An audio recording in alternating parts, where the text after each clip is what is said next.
Welcome to part 2 of my 2019 elk hunting camp setup and teardown. Every year, the U.S. Forest Service implements fire restrictions on this road and closes it to all motor vehicles. It's always a rush for me to get my equipment in there before they close it. This year, I used a garden trailer, repurposed it. Hopefully, you can get some tips for setting up your elk hunting camp. Stay tuned for the adventure.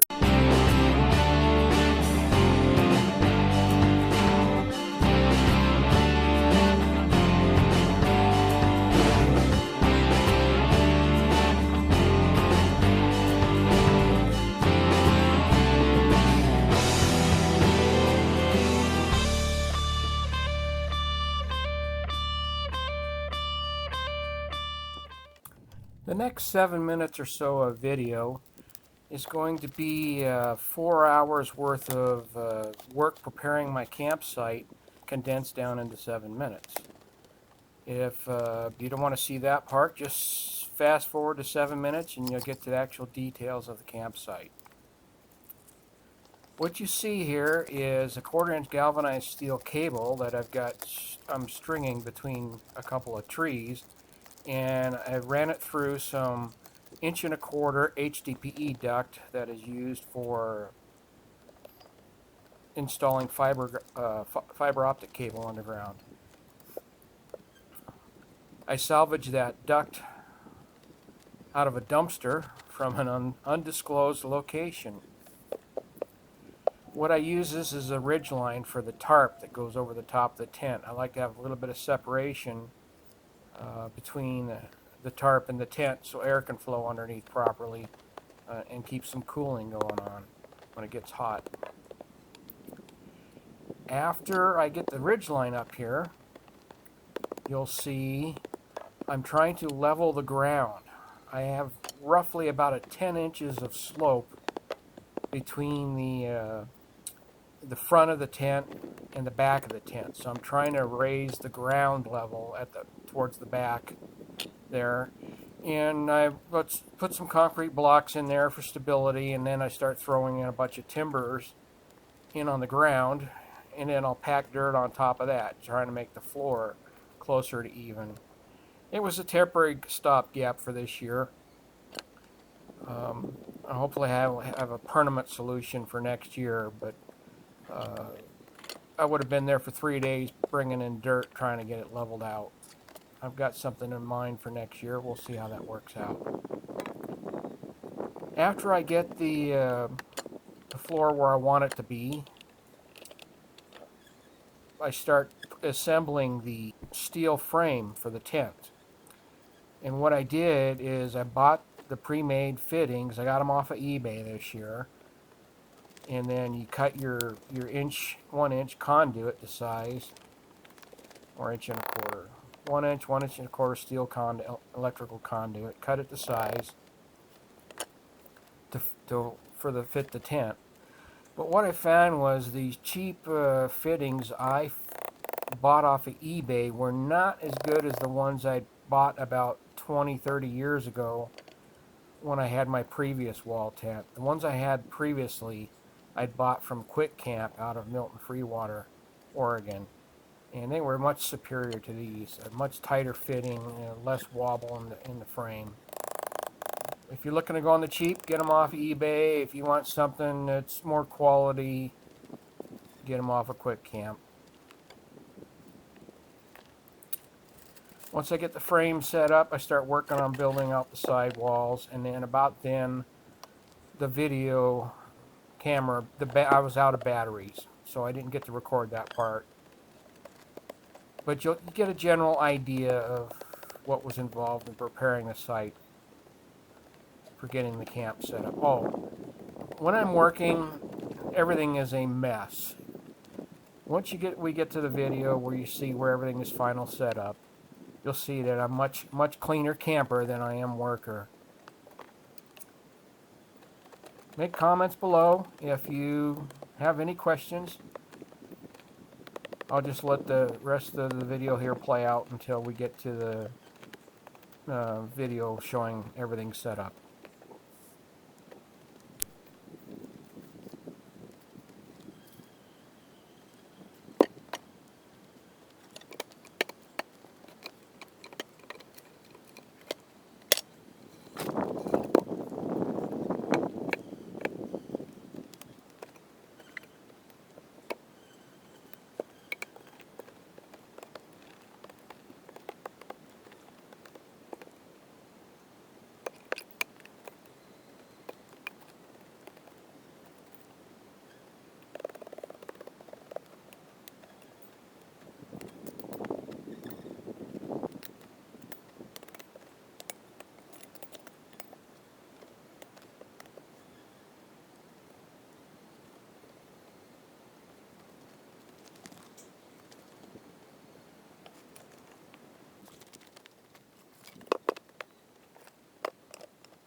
Well, if you've made it this far, you're probably wondering what the final product looks like. I present to you Hunting Cap 2019.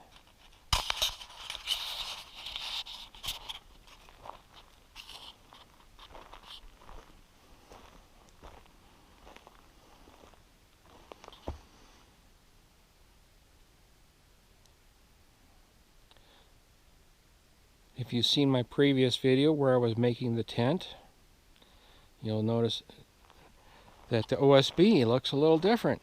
I painted it white. The idea is white color reflects light off of it instead of absorbing it, so the tent won't get as hot inside. I kind of set up a quasi-cook station here. It's a little bit tall. And there we go for the commode. I got the tarp on it yesterday.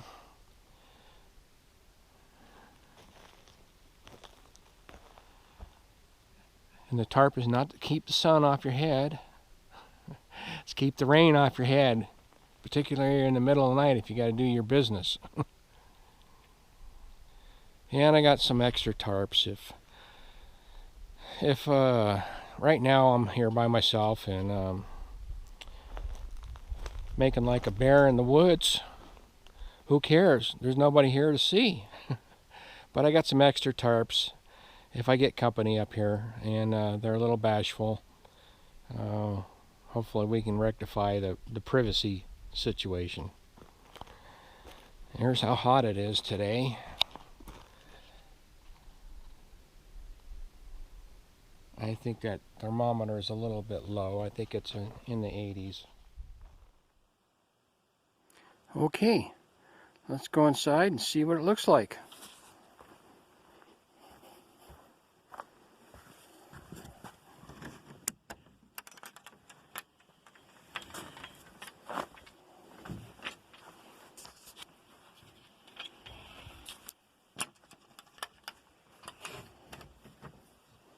Latch and let there be light. How about that? Let's see with both of them on. Okay, that's with both of them. Those are both being powered off of this battery. 12-volt battery. I got a solar cell outside. I already said that, didn't I? And I painted these walls white because that really reflects the light and makes it airier with a limited amount of light. So inside and outside, the white helps. Alright, got a little hook for hanging the pants there, little hooks for hat, binoculars, raincoat, jacket, raincoat, another hat. Got the release hanging there. Trash can, you really don't want to see that. Keep my pack there. Broom, because this carpet gets filthy with pine needles walking in and out. And we have the propane heater with 2 propane bottles this year. And this is my setup for trying to get my boots dry this year. Next year I'll be buying a peat boot dryer, but this will still work for any kind of socks and stuff I want to put up in here. Catch the heat radiating up off of that heater. And I got a couple clotheslines above the heater, sort of. Heater clotheslines for trying to keep the clothes dry. And my butterfly chair, very comfortable. Alarm clock, extra container of wet ones, roll of duct tape, and the bed is about 18 inches off the ground. I got my clothes stored underneath it. Just a 6-inch Walmart cheapo air mattress, and then I got an old king size memory foam mattress topper. I cut it in half so it fit in there, and I got 2 sleeping bags in case the one doesn't cut it if it gets really cold. Got some extra water there. Drill motor, indispensable for running screws. That stuff's next trip back into town. I'm hauling that out of here. And containers for, well, I got all my food in this one, and some propane bottles and other extra stuff in those. Coleman cook stove. Picked that up for $18 at a yard sale. Very happy with how that's been working out. I normally don't leave the sponge on top of a burner. And some miscellaneous. So this, instead of purchasing a table and bringing it up, I just had an old piece of scrap plywood. So it was 24 inches by 51 inches long. And I got some little shelf brackets under there. And plus this one, 2x4 I screwed into the wall to help hold it in place. And another little piece of scrap OSB I had for making a shelf for behind the stove there. And I think that's about it. Oh, heavy duty tarp. Help for transfer of moisture vapor from the ground, keep it from coming into the tent. And then I got a little strip of an old piece of carpet I had laying around. Ideally, that carpet would cover the entire interior floor on this thing. But you run what you bring, right? Some carpet mats there trying to keep the stuff away. The doors on hinges. I might put a window in here next year. Plexiglass or something.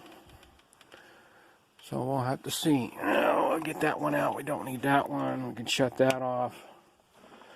And there you have it.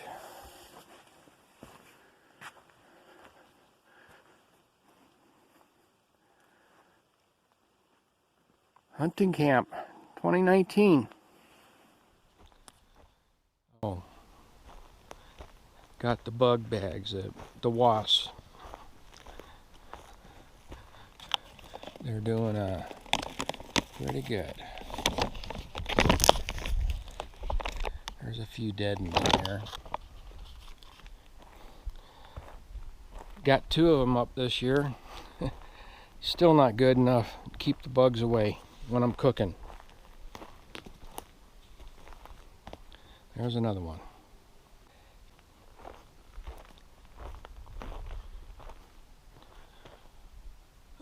There's a shot of the clouds moving by slowly.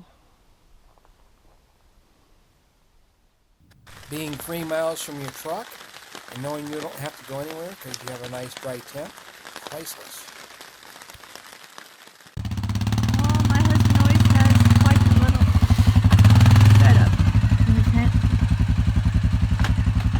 This is John.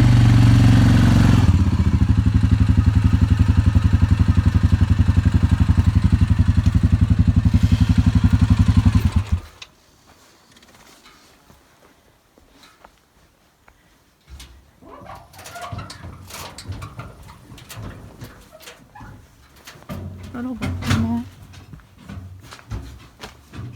that garbage can.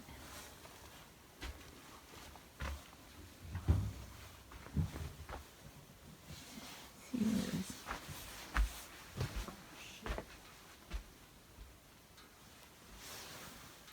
And his lights.